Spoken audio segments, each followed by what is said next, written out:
Okay, so I had a sheet of watercolor paper that I cut in half.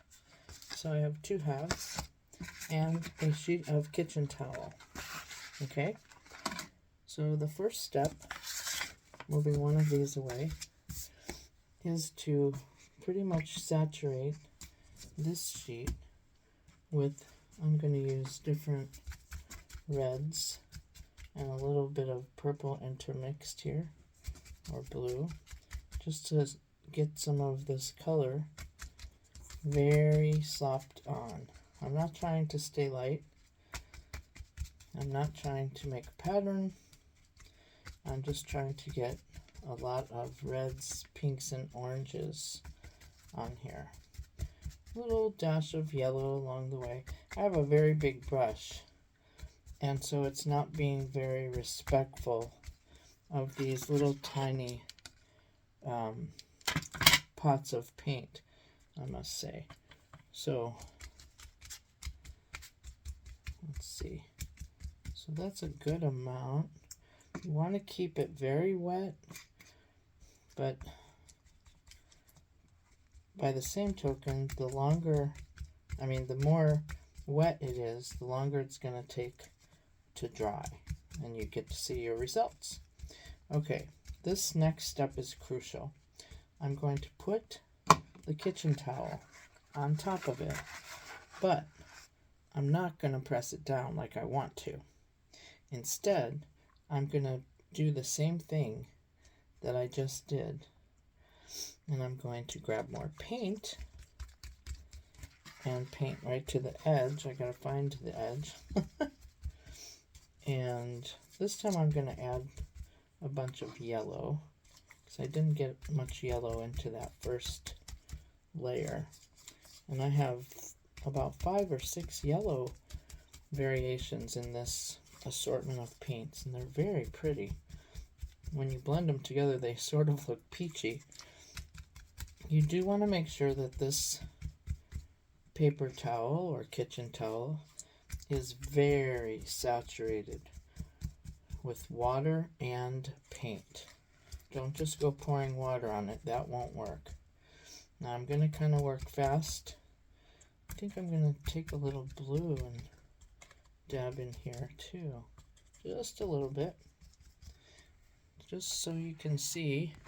I'll hold you up a little bit here. Alright. I have a very precarious setup here because I have lots of shadows going on. I'm sorry. Alright, so now that this is extremely wet, juicy, and full of paint, emphasis on wet, I'm going to take my other piece and I'm going to lay it right on top. And I'm going to press it down all around the edges and all in the middle. And it should be so wet underneath that you start seeing moisture coming through this sheet. I can see moisture, and the more you rub it, the more it soaks it up. Okay, wow, yeah, it's getting damp because I just caused a wrinkle.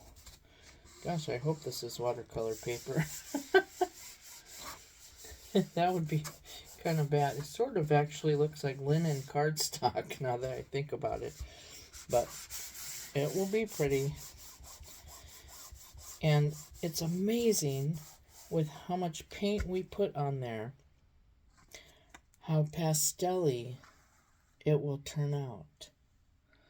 Look at that. I hope you can see it as beautiful as it has turned out. Wow, look at the paper towel. Now that is collage material for later. I'm going to hang that here. Put something on it so it doesn't fall off. Holy smokes. Now this is very wet. But it is also very beautiful. You know what I'm going to do? I'm going to leave it lay down, and I'm going to take this, and I'm going to turn the camera.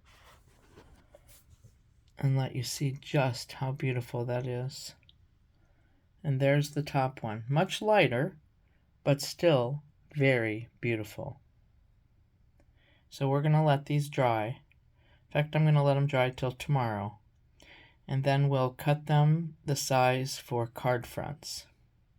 I hope you have fun doing this. I certainly did, and I don't think it took more than 10 minutes, especially if you work fast and sloppy, and the sloppier the better.